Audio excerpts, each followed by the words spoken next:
Nombreuses sont les personnes qui croient au hasard et à la puissance du destin. Face aux enjeux du quotidien, une partie justifieront de leur réussite par une bonne étoile, quand d'autres se lamenteront sur un sort définitivement ligué contre eux. Et si au fond tout cela n'était qu'une idée reçue? Et si finalement derrière ce hasard bien pratique à évoquer ne se cachait pas un état d'esprit négatif et une sorte de conditionnement plus profond lié aux croyances, sources de comportements répétitifs? Vous voulez mieux comprendre vos croyances ancrées et leur impact sur vos comportements? Suivez-moi, je vous en dis plus dans ce podcast consacré cette semaine à « Et si rien n'arrivait au hasard ?»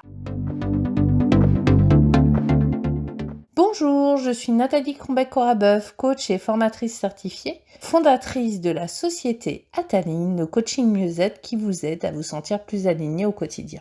Nos comportements sont le fruit de nos conditionnements passés. Face aux situations et événements du quotidien, de nombreuses personnes justifient de ce qui leur arrive par une sorte de destinée ou tout simplement l'effet du hasard. En travaillant sur soi, en acceptant de replonger et d'analyser son chemin de vie, on réalise à quel point les comportements et les choix de la vie d'adulte sont en réalité le fruit d'un conditionnement plus ancien. En premier lieu, celui de l'éducation parentale, remplie d'amour, d'encouragement, mais aussi parfois nourrie d'inquiétudes, de stress et d'injonctions diverses. Tu dois réussir, tu seras cadre dirigeant plus tard, je n'ai pas réussi à faire des études alors toi tu en feras, suivi par les messages d'autres référents rencontrés sur son parcours, qu'il soit étudiant, sa vie de jeune adulte, sa vie professionnelle ou sociale. Toutes ces petites phrases entendues et faites vérité sienne sont ce qu'on appelle les croyances. Si certaines sont très positives et permettent d'avancer, protéger et de façon optimiste, d'autres sont parfois bloquantes, limitantes, enfermantes dans des schémas répétitifs et négatifs. Je vous donne quelques petits exemples. Je ne suis pas assez aimable.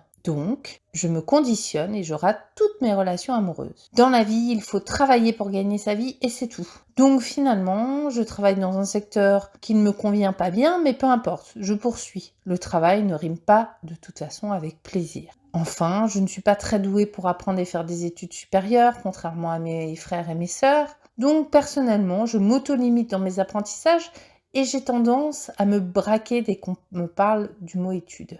Nombreuses de ces petites phrases, entendues trop tôt, ont ainsi forgé l'être que nous sommes devenus. Même s'il faut savoir en tirer des richesses, des ressources, il faut aussi être en capacité de leur tordre le cou pour sortir de comportements en boucle, de cercles vicieux destructeurs pour soi et parfois pour les autres autour de soi. Pour le faire, il faut pouvoir les affronter, les conscientiser, ne pas se cacher derrière un fait de hasard et assumer sa part de responsabilité dans ce qui arrive dans son quotidien. Ma relation amoureuse n'a peut-être pas marché, mais quelle était mon attitude au quotidien? Pourquoi ai-je choisi cette personne? En quoi me confortait-elle dans ma perception? Mon travail ne mérite-t-il pas que je m'y épanouisse quand il occupe à minima 7 heures de mes journées? Qu'est-ce que je recherche au travers de mes actes professionnels? De l'appartenance à un groupe? De la reconnaissance plus profonde? Qu'est-ce qui me fait dire que je ne suis pas en capacité d'apprendre? Mon cerveau est fonctionnel, alors qu'est-ce qui me bloque véritablement dans le fait d'apprendre? Est-ce que je ne suis pas motivée par la matière, la voie choisie? Ne dois-je pas réfléchir à une matière ou à une voie qui m'appelle davantage, me révèle et me fait réellement vibrer au quotidien?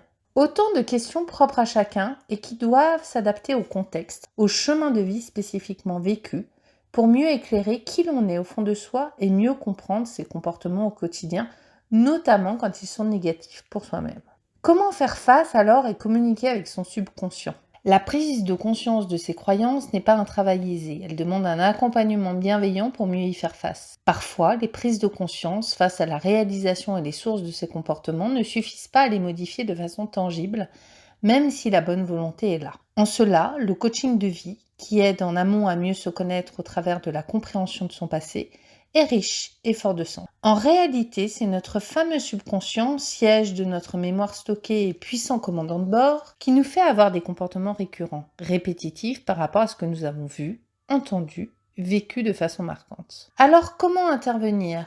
L'hypnose, et notamment tout l'accompagnement en hypno-coaching, est une puissante aide pour aider à dépasser ces cercles vicieux en venant communiquer avec le subconscient pour le reprogrammer entre guillemets positivement. Logiquement intégré aux séances classiques de coaching, l'hypnose peut ainsi venir libérer ces blocages limitants et profonds. Il est possible de retrouver de la confiance en soi, de renforcer sa capacité à mettre des limites aux autres, de travailler sur des addictions bloquantes, de dépasser des conflits intérieurs, mais aussi de renouer avec l'enfant meurtri au fond de soi et surtout de modifier ses perceptions négatives de l'existence. L'hypnose est extrêmement puissante et même si vous ne vous sentez pas réceptif à cette approche de prime abord, des séances peuvent être mises en œuvre à partir du moment où vous avez envie d'essayer et que vous identifiez ce qui vous fait réellement peur dans cette approche. Comme pour toute approche de coaching, la motivation, la responsabilité personnelle sont des maîtres mots à avoir en tête quand vous souhaitez vous lancer dans ce type de travail de développement personnel. L'idée de départ est que vous réalisiez que vous avez toutes les clés et ressources en vous pour réellement vous en sortir et que votre auto-sabotage ne soit plus excusé par un quelconque hasard de la vie. Acceptez de sortir de votre zone de confort. Interrogez-vous et lancez-vous. Seule l'action mène quelque part. L'inertie et le fatalisme ne mènent qu'à un mal-être profond bien mal justifié. Il n'est pas évident de travailler seul sur ses croyances et surtout sur son subconscient.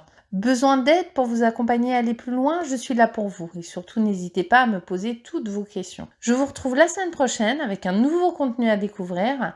D'ici là, bonne semaine et surtout restez à l'écoute de En ligne, le podcast d'Ataligny.